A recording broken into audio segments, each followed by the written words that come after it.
Pac-Man has the last question for you here, Rap. Rap, the general manager for the Texans have came out and said he's open and willing to seek trade for the number 2 pick. What does this mean to us as the people? Does this mean that the guy that he like is not going to be there? Does it mean that he is testing the waters? I just don't understand why come out in publicly and say it. Doesn't that rattle the fans or something?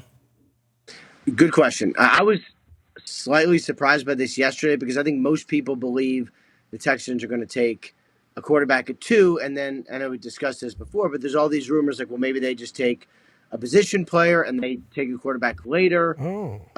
Still seems far-fetched to me, but that is kind of the rumor. And so, basically what the Texans did was kind of lean into the rumor and go, we'll accept all phone calls. Because what if now, would the Colts trade in the division? Would they and the Texans and the Colts do a deal like that? Seems hard to imagine. But maybe the Raiders, or I have no idea. Someone in the I'm viewing that right? There's no way the Texans are going to trade with the Colts, right? For us to go get a franchise quarterback? I would be stunned.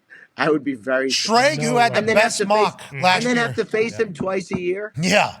If he's a guy, Schrag's put it out there, but that's why I thought so we're getting a third quarterback because we all assumed that Houston was going to take a quarterback. Then you said we all kind of understand that they're going to take quarterback. That has kind of changed over the last week or so. Big time. It kind of has. What do you still think they're taking a QB though?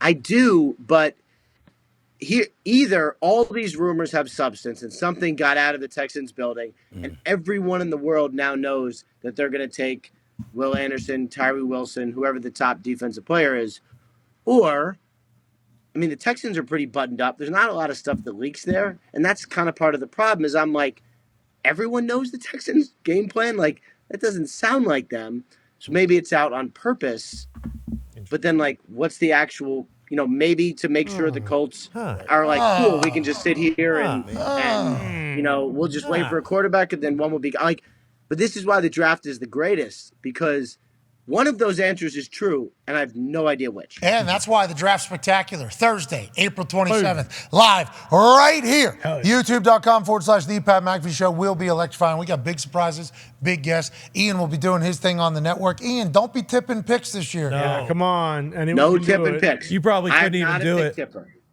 That's because you don't have the connections to be able to do it. But this year, we want everybody to agree, no tipping picks. No tipping. Yeah. Okay, deal? I'm anti-tipping. A deal, yeah. Of course, you hate I watch on the monitor, and then when Roger Goodell says the word, then I can tweet it. And that's why we're normally 7 to 10 minutes ahead of you on the Draft Spectacular. Not your fault. Certainly not ours either, though. Nope. One guy's fault. Ladies and gentlemen, an absolute stallion of a man. Thank you for coming in and making us all much smarter every time you visit. Thought we were going to be able to bury you today. Thought we were going to be able to dunk on you like we were Tom Pelissero. Pound for it. But we weren't.